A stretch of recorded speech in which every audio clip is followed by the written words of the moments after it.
indiscutible. Lo vamos a seguir viendo seguramente a Máximo porque ahora está en su tour de prensa. Pero ahora cambiamos de tema y nos vamos a este tema que a mí particularmente me interesa muchísimo, que es la cuestión de la sociología urbana. Che, Sí, la bueno. cuestión de la planificación urbanística. ¿Cómo estamos viviendo en las ciudades? Con un colega tuyo. Ahora Un colega sí. sociólogo. Bien ahí. Ya está con nosotros Fernando Berkovich, sociólogo urbano, escribe en Cenital y tiene una columna en Pasaron Cosas, en Radio con Vos. ¿Cómo estás, Fernando? Bien, ¿tú? ¿Cómo va? Bien, muy bien. Gracias por la invitación. No, gracias a vos. Bueno, veníamos charlando un poco también fuera de aire, una charla bastante apasionada de cómo estamos viviendo. Bueno, acá todos vivimos, o la mayoría vivimos en Ciudad de Buenos Aires y en el conurbano, ¿no? Sectores que están viviendo cambios, ¿no? A nivel urbanístico, que uno lo ve año tras año, cada vez más rápido, ¿no? Sí. Son estos cambios. Ya no hace falta que pasen décadas, sino que de un año para el otro las ciudades son completamente diferentes. ¿Se puede hablar de una crisis habitacional en Argentina? Sí, claramente. O sea, hay una crisis, digamos, siempre cuando uno habla de crisis económica, que son crisis más coyunturales, digamos, y después la crisis habitacional tiene más que ver con lo estructural, con que tengas condiciones de habitabilidad que no son dignas, que no tienen que ver con los tratados internacionales a los que hay en nuestra Constitución, que no tenés acceso a servicios. Eso tiene que ver más con lo que se llama déficit cualitativo habitacional. Y después tenés un déficit cuantitativo, que es, bueno, cuántas viviendas necesitas construir para que nadie viva en la calle, nadie viva hacinado, y todos podamos tener, digamos, un acceso digno a la vivienda también desde el punto de vista económico, ¿no? Que el alquiler no se te lleve el 70% de tu ingreso, y muchas otras cosas más, porque no es solo la vivienda, no es solo acceder a tu vivienda, sino es acceder a la ciudad, ¿no? En general, a los servicios, al equipamiento urbano, etc. Y en ese sentido sí hay una crisis hace mucho tiempo, no es nuevo esto, pero sí en los últimos años, te diría en los últimos 10 años seguro, eso se agravó muy fuertemente. Sí, porque, recién también charlábamos esta idea de que, por lo menos uno ve todo el tiempo, ¿no? Cómo se siguen construyendo edificios, torres cada vez más altas, ¿no? Pareciera que el problema no es que no hay viviendas, sino el acceso a esa vivienda, ¿no? Hay desarrollo urbanístico, Sí. sin duda, Sí. pero que creemos, o decime vos cómo lo ves, que tiene que venir acompañado también de una política de Estado o una política general que implique que la gente pueda acceder, ¿no? A esos... Sí, hay un desacople fuerte entre lo que es el desarrollo urbano, o sea, lo que vos decís, ¿no? La construcción de vivienda, y lo que tiene que ver con la planificación urbana, ¿no? Lo que pasa, sobre todo en la ciudad de Buenos Aires, pero te diría como en las grandes áreas metropolitanas del país, te diría en todas, es que el desarrollo urbano termina de alguna forma guiando la planificación urbana, cuando en realidad lo que debería suceder es al revés, ¿no? La planificación urbana debería guiar el desarrollo urbano. O sea, ese desarrollo de metros cuadrados nuevos debería tener que ver con una planificación previa del Estado, ya sea el Estado nacional, el Estado local, el Estado provincial. Pero, no sé, te doy un ejemplo. En algunas ciudades lo que hacen cuando cambian, no sé, un código urbanístico es, bueno, yo te permito construir 3 pisos más, pero a cambio vos me tenés que ceder una cantidad de unidades para que yo pueda poner en un alquiler social o su equivalente en dinero. Entonces ahí generás lo que se llama captura de plusvalía urbana, que es un término un poco técnico, pero eso tiene que ver con que el Estado, o sea, la sociedad, para ponerlo más fácil, se apropie de los beneficios de la ciudad, ¿no? Porque en general es eso que empieza a valer más en determinadas áreas de la ciudad, empieza a valer más no por algo del privado, no porque el privado hizo algo, digamos, el dueño de esa parcela hizo algo, sino porque o le cambiaron la norma urbanística, o sea, podés construir más o podés construir otra cosa. Sí. Para poner un ejemplo, no sé, antes podías construir solamente un galpón y ahora podés construir un edificio.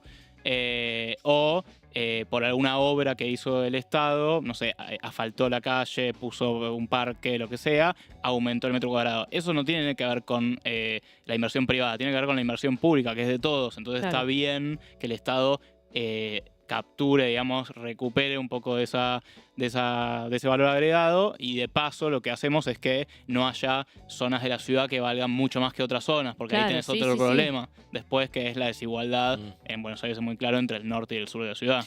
Y ahí te llevo algo que dijiste al comienzo, y después está bueno para retomar esto último, que es, bueno, ¿qué fue lo que pasó hace 10 años, que fue el antes y el después, ¿no? De esta crisis que mencionabas? ¿Qué pasó? ¿Qué cambió? Bueno, es complicado responderlo, pero básicamente lo que empezó a pasar es que fue cada vez más difícil para la gente acceder a una vivienda propia, empezó a ser mucho más difícil acceder a un crédito hipotecario, salvo por algunos espasmos muy puntuales. Ahora estamos medio en uno, ¿no? Ahora estamos en uno de esos espasmos. Hay que ver cuánto se sostiene. Parecería que siempre los ciclos de crédito hipotecario en Argentina tienen que ver con una estabilidad macroeconómica medio efímera. Yo no soy economista, aunque algo sé, pero te diría que no le pongo muchas fichas a esta estabilidad económica, ¿no? Entonces es como, bueno, es difícil también alguien que diga como, che, bueno, dale, me voy a endeudar a 30 años. Sostenibilidad de ese crédito. Claro, exacto. Y después hay otra cosa, por ejemplo, los nuevos créditos UBA son para primera y segunda vivienda. Entonces vos no tenés muchas veces gente que está accediendo por primera vez a una vivienda, sino que ya por ahí tiene su vivienda o por ahí ya tiene unos ahorros bastante altos y puede acceder a un crédito UBA. Lo ideal sería que gente que tiene un ahorro más acotado, te puedo decir $5.000, $10.000, pueda acceder también a un crédito a largo plazo, como si pasaba en Argentina en los 60s, en los 70s, hasta los 80s. Sí, que era un crédito mucho más sostenible, menos especulativo, ¿no? Porque hoy por hoy hay un montón de variables para tener en cuenta, para sacar un crédito, que además, es una cuestión de acceso de clases medias altas, ¿no? Sigue sin ser una política popular, sin duda. No, sin dudas, no es con los créditos hipotecarios, te diría, si podés llegar a escalarlo un poco más, tampoco una política de acceso a la vivienda para los sectores populares. Eso no es. Ahora, la crisis de la vivienda no se soluciona con una sola medida, no es los créditos hipotecarios o, no sé, como para remontarnos a lo que pasaba antes, la ley de alquileres. Como son muchas cosas que tenés que hacer al mismo tiempo. El otro día, Clara Brugada, que es la jefa de gobierno de la Ciudad de México, anunció, ella le puso o se popularizó así el plan, que es el plan antigentrificación de México. Ahora, si quieren, nos metemos en esa palabra que tanto la les tenía atrae. la tenía en el bolsillo. Nada, ella lo lanzó así, pero en realidad es un plan donde ella tiene 15 puntos el plan, y lo que hace es un plan de vivienda integral que ataca el acceso a la vivienda por un montón de lados, no solo por una ley de alquileres, que es lo que quizás más famoso se hizo, porque es como, la ley de alquileres, vuelven a regular los alquileres. Está bien, pero también anunció que va a construir, creo que 200.000 viviendas para alquiler subsidiado, va a tener una línea de subsidio para los inquilinos, va a también modificar la gestión de la ciudad, como decíamos antes, priorizando la planificación urbana antes que el desarrollo urbano. Son un montón de medidas. Va a regular el alquiler temporario, que también es un temón, en Ciudad de México sobre todo. Son un montón de medidas al mismo tiempo. Si vos vas con una sola, probablemente fracases. Y políticas a largo plazo también, me imagino, ¿no? Tienen que ser políticas de Estado. Me gustaría meterme en esta palabra gentrificación, que recién fuera del aire la debatíamos con Juli. En definitiva es bueno, ¿no? Como que se da este debate de, no sé, yo soy de Belgrano, toda la zona, hablábamos de la zona del barrio chino, ¿no? Que está como cada vez más turística, más gentrificada, además. Y decíamos, bueno, pero está bueno que la ciudad se embellezca, se mejore, que haya más lugares. ¿Qué significa gentrificación? Claro, el tema es quiénes pueden acceder a ese modelo, quiénes pueden vivir acorde al costo de vida que implican hoy los barrios porteños, por ejemplo, ¿no? Otro ejemplo es Chacarita, Villa Crespo, barrios históricamente súper populares que ahora son medio como de cool, como que están de moda, ¿no? Sí. Bueno, a ver, ahí para mí dijiste algo interesante, que es como está bueno que los barrios se embellezcan. Sí, obvio, está buenísimo. Pero eso no es la gentrificación, es una de las posibles causas de la gentrificación. La gentrificación, y acá me parece que vale la pena un poco ir al origen del término, que viene de una socióloga, Ruth Glass, en los 60s, en Londres. Ella analizó un barrio que se llamaba Islington en el 69, si no me equivoco, y lo que ella ve es que en muy pocos años la composición social de Islington, que era un barrio eminentemente obrero, empezó a cambiar, y empezó a haber gente más de guita. Y ella lo que escribe ahí cuando acuña el término es, bueno, hubo gentrification, que es esta clase que ella identifica como los gentries, que son como los nuevos ricos, por decirlo de alguna manera, empiezan a reemplazar a los obreros que vivían ahí en Islington, ¿no? Entonces, ahí tenés dos cuestiones. Primero, ¿por qué los empiezan a reemplazar? Bueno, porque esa es una clase emergente que antes no existía. Esto tiene que ver con la posguerra, bueno, un montón de cosas. Y Islington tuvo determinadas mejoras, como vos decís, ¿no? Embellecimiento del barrio y demás por políticas públicas. Y lo que hicieron es, bueno, empezar a reemplazar paulatinamente a la clase obrera. Es decir, hubo una expulsión, hubo un reemplazo de personas en un barrio que puede ser también simbólico, no necesariamente esas personas es que se fueron, levantaron... Bueno, hay algo de la identidad también. Hay algo de la identidad, claro. Si vos estás en un barrio y de repente te cambia el almacenero y te ponen un Starbucks, te cambian el chino o no sé, un negocio más de barrio y te ponen una cadena de supermercado, para no empezar a decir marcas, ¿no? Pero... Sí. Te empieza a cambiar la identidad del barrio y vos te sentís expulsado simbólicamente, aunque no te tengas que ir. Esto se agrava si esa población es inquilina. ¿Entendés? Porque si vos sos dueño, de última la aguantás. Decís, bueno, es mi casa, ya está, me quedo, que me siento expulsado simbólicamente, me quedo. Pero si sos inquilino, probablemente lo que pasa es que te aumente el alquiler también. Entonces ahí te tenés que ir. Bueno, eso, como decimos en el origen del término, entonces tiene como condición el reemplazo de la población, la expulsión de esa población por distintos vectores. No sé, ahora se habla, por ejemplo, de gentrificación vía turismo, no la turistificación. Entonces una zona que antes no era turística, acá en Buenos Aires podríamos decir Palermo, se empieza a volver cada vez más turística y bueno, los alquileres suben y la gente que alquila se tiene que ir y se reemplaza esa población. Mismo hasta por Airbnbs. Exacto. No, la pregunta es a dónde se va esa gente que se tiene que ir, ¿no? Bueno, es una muy buena pregunta, me parece que es medio un área de vacancia en la sociología urbana, pero sí hay dinámicas gentrificadoras en la ciudad de Buenos Aires, algunas las mencionaste, el sur de Villa Crespo, el corredor Donado-Holmer, que ahí hubo una intervención pública donde se renovó, digamos, toda esa área y empezó a haber claramente un cambio de perfil en esa zona, en alguna zona de La Boca.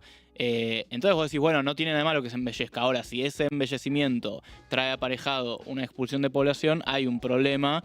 Y para mí, la gentrificación no hay gentrificación buena, pero sí puede haber intervenciones del Estado para acompañar ese proceso. Acompañar ese proceso y evitar que haya también zonas muy desiguales. Porque, a ver, si vos estás hablando de que viene un grupo de gente de otra zona de la ciudad a gentrificar un área que antes era más fea, si querés, por decirlo muy simplemente, de manera muy simple. Bueno, estás hablando de dos zonas de la ciudad que estaban atendidas de distintas formas, ¿no?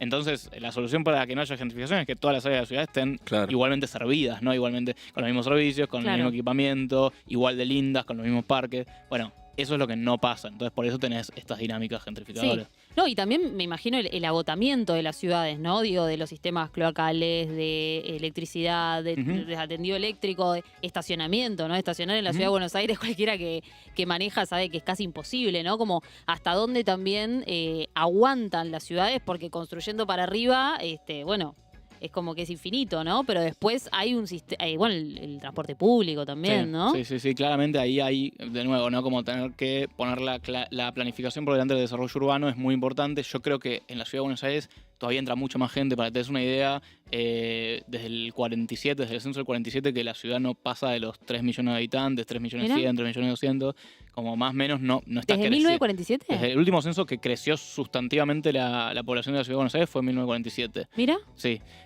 Lo que empezó a crecer cada vez más es el primer cordón del conurbano, el segundo cordón del conurbano. ¿Y por qué pasa esto? Porque es cada vez más difícil acceder a una vivienda en la ciudad de Buenos Aires. Claro. Entonces, yo creo que hay oportunidad de densificación en algunos barrios de la ciudad de Buenos Aires, no en todos, pero esa densificación tiene que ser planificada, como vos decís, con el transporte público, con el espacio verde, con el equipamiento. Digamos, vos no te vas o sea, hoy, por ejemplo, vivir en Avellaneda, cerca de la estación de tren, es mucho mejor que vivir en Pompeya, que es la capital federal. Vos decís, ¿por qué? Bueno, porque tenés mejor accesibilidad al centro de la ciudad de Buenos Aires.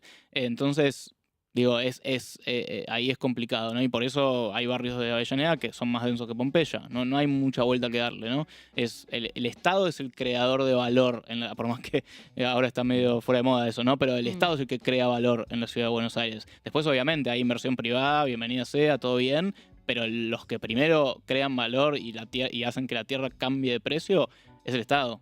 Totalmente. Y en ese contexto, ¿cómo lees vos las políticas de urbanización, ¿no? Sobre todo los barrios populares que hubo en los últimos años, ¿no? Porque al parecer, en este proceso que decís vos, que está muy bien marcado del 2015 para acá, ¿no? Para decirlo de una manera, los últimos 10 años donde se problematizó la cuestión y se acentuó la cuestión de la crisis, también hubo una política, creo que por primera vez, una política bastante transversal respecto de la cuestión de urbanización de los barrios populares, ¿no? Sí, eso es, siempre bienvenido, es uno de los problemas, por decirlo así, más urgentes que tiene la ciudad de Buenos Aires. Yo creo que la intervención que se hizo desde 2016 para acá fue muy buena, antes se había hecho muy poco, y creo que también vale la pena analizar puntualmente cada una de esas intervenciones. Me parece que si hablamos del barrio Mujica, de la Villa 31, es una intervención que requirió mucha inversión, hubo crédito de afuera, etcétera, y lo que se hizo, si vos hablas con los vecinos, no fue suficiente o no estuvo del todo bien y planificado y coordinado con las personas que viven ahí. Ahora vos vas a la Villa 20, que también se invirtió mucha plata, pero menos, si uno analiza los números, bueno, y se hizo mucho mejor. La Villa 20 es la que está al lado de Puerto Madero. No, esa es Rodrigo Bueno. La Rodrigo Bueno. La Villa 20 está más en el sur de la ciudad. Más al sur. Y después, nada, tenés unos ejemplos. A ver, el gobierno de la ciudad intervino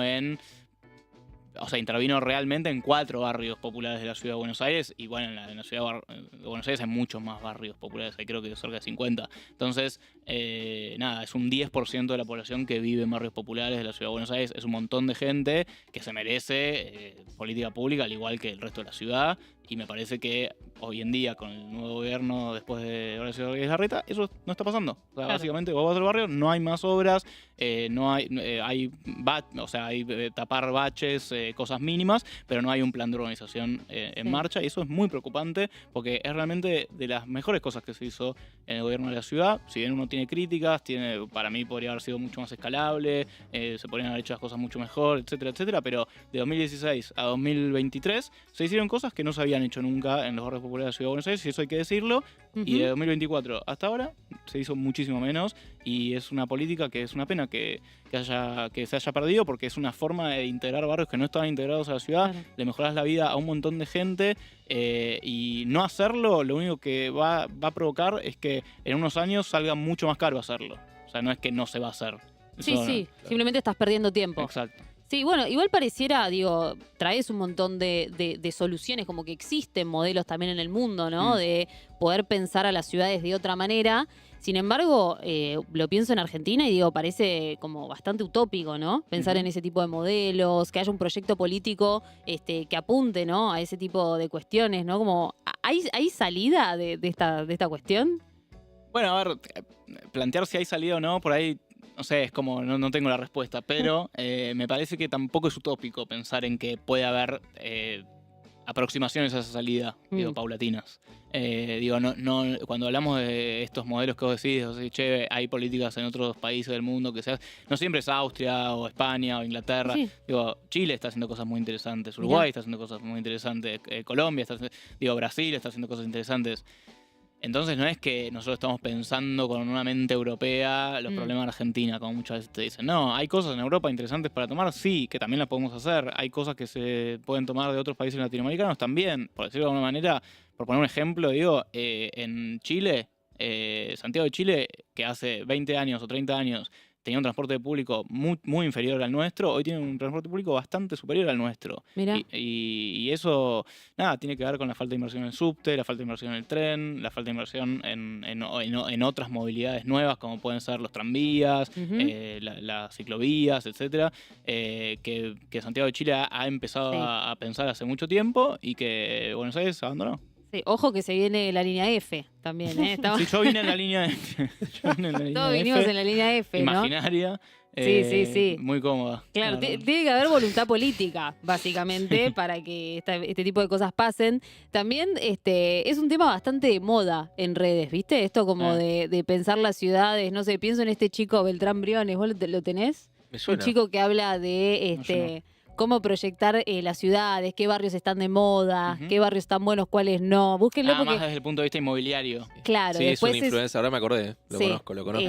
Bien. algo de Tipo Santi Vende, esa onda. sí, como, no, el que vive en Beltrán. Caballito, no sé qué, el que vive en Saavedra, bla. Y te dice esto, no, bueno, ahora está los barrios más populares, no porque sean populares, digo, sino más Sí, sí, populares sí. en términos inmobiliarios es Núñez, Belgrano, ya la gente no quiere vivir más en Retiro, no quiere vivir más en Recoleta. Ese. Bueno, después se supo que creo que el padre es un desarrollador inmobiliario, ¿no? Ujú.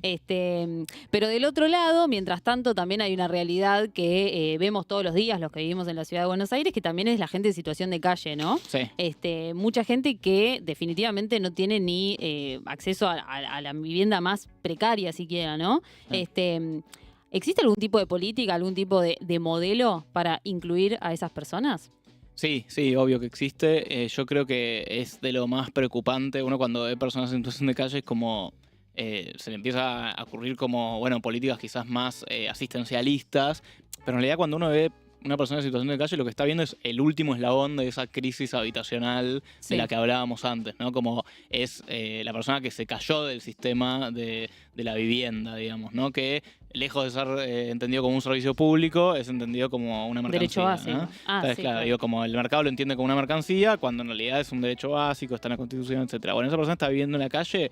Bueno, hay un montón de aproximaciones. Hoy en día, el gobierno de la ciudad, para poner el ejemplo que yo más conozco por lo menos, tiene una aproximación. Tiene dos aproximaciones. Una es más asistencialista, que tiene que ver con los paradores de la ciudad de Buenos Aires, que hay que decirlo, mejoraron respecto de Ujú. otros momentos.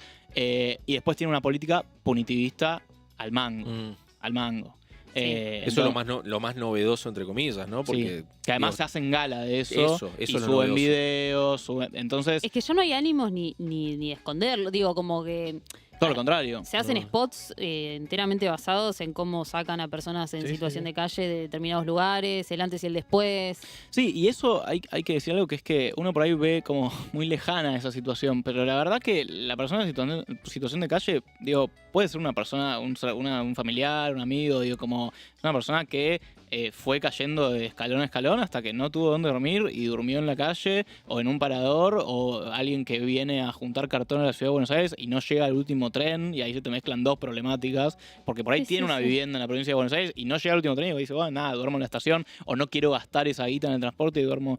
Bueno, hay dos aproximaciones a cómo solucionar este tema. Hay uno que es más asistencialista, más que el que se conoce como el modelo de la escalera, que es como, bueno, el Estado te da el parador, vos después demostrás que estás para mejorar, entonces te doy otra cosita, después te doy otra cosita, hasta que te reinsertás en la ciudad. Bueno, eso fracasó. O sea, eso no funciona. Creo que los egresos satisfactorios, entre comillas, de los paradores de la ciudad de Buenos Aires es alrededor del 3% de los casos, o sea, nada.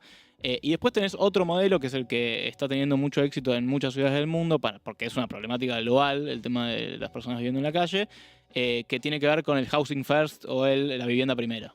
Entonces lo que hace el Estado ahí es tener unidades dedicadas a personas en situación de calle, les garantizan primero poder dormir en un lugar digno, no en un parador lleno de camas apiladas, sino en un lugar digno, una habitación, tener una comida caliente, etcétera, etcétera. Después que pueda acceder a otros servicios sociales, consultorías para conseguir trabajo, nada, todas las cosas que puede ofrecer el Estado para que esa persona empiece también a revincularse con las personas de su familia, de sus amigos, que muchas veces son lazos quebrados, pues hay situaciones de adicciones, situaciones de violencia, etcétera.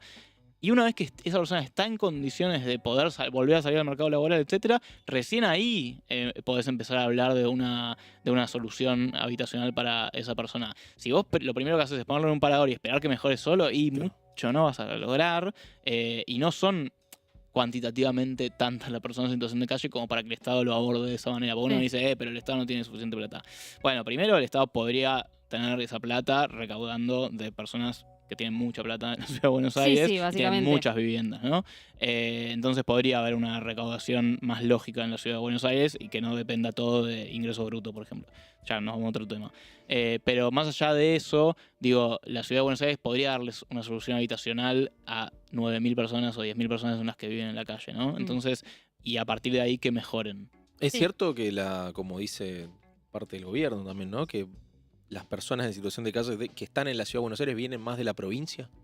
No, bueno, eso no es cierto. Eso es algo que arma el ministerio de, no me acuerdo cómo se llama, que depende de Raida, que es sí, creo que es desarrollo humano o algo así, que dice, no, bueno, te pone como excusa, no, nosotros somos buenos, entonces atendemos a todos, pero bueno, el 60% de la población que está en situación de calle viene de la provincia de Buenos Aires. No es verdad. Hay cifras de las organizaciones sociales que laburan con gente en la calle que desmienten esos números, pero más allá de eso, incluso si fuese verdad, la gente está acá. Digo, Y es tu es- problema en algún punto y también es un problema de el municipio, no sé, de Avellaneda o el municipio de Vicente López, los municipios que rodean y de la provincia de Buenos Aires. Todos son responsables, vos también. Y eso habla también de una mirada muy poco inteligente de lo que es la política habitacional, que es una mirada donde lo metropolitano no está presente. Mm. Vos ves Desde a el la- AMBA. Claro, vos ves a la ciudad aislada de los municipios que la circundan y la verdad que es una mirada corta porque la gente se mueve. O sea, esa persona que está durmiendo en la calle, como te digo, puede ser una persona que trabaja acá. Sí. Que es un vendedor ambulante, Claro. que es menos ciudadano que la persona que vive acá porque tiene domicilio acá, es más ciudadano de la ciudad de Buenos Aires que la persona que trabaja o que estudia.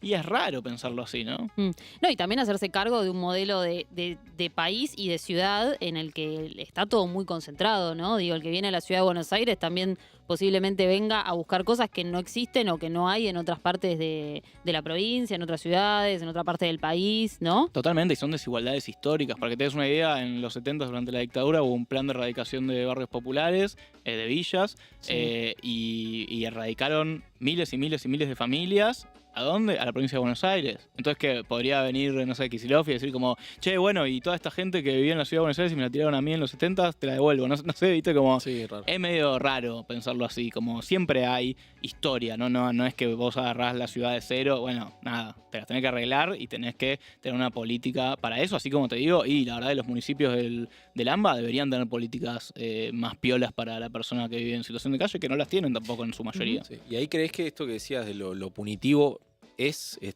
algo que garpe hoy por hoy? Digo, en términos concretos, más allá de lo que piensan ellos, si es que garpa o no. Yo espero que no, la verdad, no sé. No sé En si cuanto a garpa o atracción no. de votos, decís. Sí, sí. Sí, Bueno, apoyo- Ramiro apoyo Marra hizo popular, todo por un lo menos. spot Bueno, básicamente sacó hablando de sacó eso. 2%. O sea, a mí cuando Ramiro Marra sacó 2%, no sé si sacó 2%, creo que sacó mucho menos. Sí, Sacó por ahí. poco. Sí. Bueno, qué bueno, yo festejé mucho, porque la verdad la campaña de Ramiro Marra era rarísima, ¿viste? Como decirle fisura, la gente está viviendo en la calle, decir que se tienen que ir, que tienen que limpiar el espacio público como si fuesen cosas. Digo, no quiero decir que son muy crueles, porque ni siquiera me parecen crueles, me parecen... Bueno, tenés a Guillermo Montenegro, que va a ser candidato ahora, intendente de Mar del Plata. Exactamente lo mismo, ¿no? Sí, Ya sí. desde la intendencia haciendo campaña así. Bueno, nada, si la gente se volvió tan mala que eso tracciona a votos, qué sé yo, bueno, Sí. yo si fuese político, no sé, apuntaría a no sacar ningún voto. Claro, sí. No, y paralelamente se da otro proceso de urbanización, ¿no? Que es el tema de los barrios privados, ¿no? Cómo eso también va creciendo. Hace poco hablábamos acá de Nordelta, que está un poco en la agenda por el tema de los carpinchos, ¿no? Que igual tiene que ver también con una idea de desarrollo urbanístico, que es construir sobre un terreno, un humedal, que históricamente en realidad tiene su fauna y su flora autóctona. Mm. Y decís, claro, estás pasando por encima de eso, construyendo barrios supuestamente de lujo, ¿no? Pero eso también se va expandiendo, va creciendo en número, en tamaño. Sí, hay una expansión del AMBA, digamos, hacia la periferia, que tiene que ver, es histórico esto, y bueno, por arriba esa expansión se da en forma de barrios populares y por abajo, en forma de barrios cerrados y por abajo en forma de barrios populares, ¿no? Entonces por eso es muy común cuando vas, no sé, por las autopistas hacia distintas zonas del área metropolitana de Buenos Aires, que tenés barrio cerrado, villa, barrio cerrado, villa. Eso es muy normal. Sí, ¿Por sí. qué? Porque se fue expandiendo así, de nuevo, por falta de planificación, por falta de Claro. incentivos, o incluso por un incentivo a que esos barrios cerrados aparezcan. También por imposibilidad de las clases medias más acomodadas, si querés, porque ni siquiera es que todos los barrios son de ricos, ¿viste? Claro. Mm. Entonces, Mucho más ahora, ¿no? En su momento quizás. claro, más. exacto. Ahora- Los primeros barrios cerrados, no sé, Tortugas, no sé, los más encumbrados, digamos, sí, eran de la aristocracia, Claro. ¿viste? Esos barrios que tenías bolilla negra, que no podía entrar todo el mundo, muy de la elite. Ahora tenés mucho barrio de clase media acomodada, de por ahí que es, no sé, un gerente de banco, que vos decís, bueno, gana sus 6, 7 palos por mes, le va bien, qué sé yo, pero no es millonario, no es el dueño de la empresa, digamos, para decirlo de una manera. Y eso es que tiene que ver, bueno, porque ese tipo probablemente no ve satisfechas sus necesidades o de seguridad, o de espacio verde, o de tranquilidad, no sé, de un montón de cosas en la ciudad consolidada. Claro. Entonces se va. Y por otro lado tenés políticas públicas explícitas como mejoramiento, ensanchamiento permanente de las autopistas, no sé, Buenos Aires-La Plata, el acceso norte, inversiones muy grandes que hacen que esos barrios proliferen, ¿no? Porque de nuevo, para que exista un barrio cerrado, tiene que haber primero la inversión pública. Y la inversión pública yo creo que debería estar al servicio de otro tipo de urbanización. ¿Por qué? No porque esté en contra de la existencia de los countries. A mí los countries en principio me parecen lindos, pero no todo el mundo puede vivir en los countries. Y es poco eficiente el uso de la tierra urbana en forma de countries. ¿Por qué? Porque son perímetros cerrados, donde vos, por ejemplo, estás de repente en un punto de ese barrio, te hacen un barrio cerrado en el medio y el hospital pasó de quedarte a 5 cuadras a quedarte a 25 cuadras. Entonces ahí tenés un problema ya físico de distribución del espacio, donde vos pusiste algo, lo cerraste, lo cercaste, y al tipo que vivía afuera ahora el hospital le queda más lejos. Esa planificación, claro, no hay una planificación de eso tampoco. Exacto, no hay una planificación de eso, hay muy poca planificación. Hay algunos lugares donde sí se regula, donde se prohíben los barrios cerrados. Por ejemplo, en Rosario está prohibido los barrios cerrados. Ah, mira. Y en otros municipios también. Pero hay en otros que no, y se incentiva. ¿Por qué se incentiva? Ahí porque te da mano de obra, te aumenta el empleo en las obras que hay en los barrios cerrados. Al municipio también se desprende una parte de la tierra, entonces no tiene que gestionar eso, y esa gente igual sigue pagando la tasa municipal. Entonces como que para el municipio termina siendo un buen negocio, entre comillas. Ahora, para la planificación urbana más integral es un pelotazo en contra. ¿Por qué? Porque bueno, se te van yendo, entonces después tenés procrear y vivienda nueva y todo lo que antes, digamos, se hacía, que era la vivienda pública llave en mano. Bueno, pero lo tenés muy lejos de la ciudad, entonces, porque antes tenés los barrios cerrados, entonces tenés que irte muy lejos para hacer vivienda pública, y eso tampoco está bueno porque terminás obligando a la gente a irse a vivir muy lejos de sus trabajos, de sus familias, digo, un montón de cosas que se generan ahí que de nuevo, por poca planificación, terminás haciendo mucho menos eficiente la ciudad. Sí, sí. No, mismo barrios de lujo que no tienen agua potable. O sea, ya hay casos clarísimos de lugares como de casas carísimas, ¿viste? Como lugares muy top y de repente no hay agua potable. Y decís, bueno, claro, hay un desfasaje acá en cómo esto se diseñó. Sí, ¿no? sí, de hecho hay ahí un problema en la provincia de Buenos Aires, es muy claro, porque vos para avanzar en un barrio popular solamente necesitas en principio el visto bueno del municipio, y como te digo, el municipio tiene muchos incentivos a que suceda eso, entonces se hace el barrio cerrado, pero después la provincia tiene que dar el visto bueno a la autoridad del agua, entonces por eso hay muchos barrios que no tienen agua. La autoridad del agua, ARBA, digamos, distintos organismos del Estado provincial tienen que ahí sí meterse a terminar de formalizar ese barrio cerrado. Por eso hay tantos barrios cerrados en la provincia de Buenos Aires que están en condición de informalidad, ¿no? Entonces pagan impuestos como tierra rural, digo, hay muchas cuestiones ahí para mejorar, pero yo creo que más allá de formalizar esos barrios cerrados, que empiecen a pagar impuestos como corresponde, y lo que tendría que pasar es que no existe ese barrio cerrado. Porque después tenés otros problemas, que es lo que decías vos, ¿no? También el avance sobre tierras que cumplen funciones ecosistémicas, como lo son los humedales, que no es una boludez, porque vos igual en el carpinchito, pobre, pero no es solo el carpinchito, es que para vos hacer un barrio cerrado sobre un humedal, tenés que modificar de forma muy zarpada lo que es la tierra que hay ahí. Y lo que pasó, por ejemplo, en Nordelta es que hubo un montón de barrios populares o no tan populares alrededor que se empezaron a inundar desde que empezó a existir Nordelta. Y eso es como, che, bueno, nadie se le ocurrió esto, nadie le puso un parate a Constantini antes de que empiece a hacer eso. Pero es interesante porque siempre se desvía la conversación, o sea, se habla del tema y qué sé yo, pero no se termina profundizando en la cuestión de que ahí en realidad no tendría que haber nada, ¿no? Sí, como... O en todo caso, si tiene que haber algo donde primero se hagan estudios de impacto ambiental, digo, como tiene que ser algo muy en sintonía con lo que estaba antes. No se puede avanzar con la urbanización a cualquier costo y en cualquier lado, sobre todo porque no hace falta además, ¿no? Porque, como te decía antes, ¿no? Hay zonas de la ciudad consolidada que todavía tienen baja densidad y oportunidades de densificación. No estoy hablando de que todos vivamos en torre de 20 pisos apilados, hacinados. Estoy hablando de planta baja más 2, más 3, con un parque en la esquina, digo, como es posible esa ciudad. Ahora, esa ciudad también requiere que vos planifiques y que vos pongas premios y castigos para los que se portan Claro. bien y los que se portan mal. Me gusta, es posible esa ciudad. Uno ya Parezco- cree que la ciudad de Buenos Aires va a ser todo café de especialidad. La palermización del país, ¿no? Sí, sí, y bueno, para eso también se necesita planificación, ¿no? Para que no toda mejora de la ciudad de Buenos Aires se transforme en que emergen 100 café de especialidad, porque también necesitamos otras cosas, ¿no? Necesitamos ferretería, necesitamos... Claro. Chicos, alguien tiene que ser ferretero. Dejemos de hacer streaming, alguien tiene que ser ferretero. Claro. Alguien tiene que ser gasista. Y sí, Puede haber como una totalmente. gentrificación vía streaming también, ¿no? Ojo, ojo. Bueno, ya se habla de también. Palermo Streaming en algunos. Sí, ¿no? Es Sí, sí, verdad. sí. Ay, Está qué todo tortura, concentrado. qué tortura. Fernando, muchas gracias No, por gracias a venir. ustedes, Un un placer. placer. Gracias. Nosotros nos vamos una muy breve tanda y seguimos con más programa.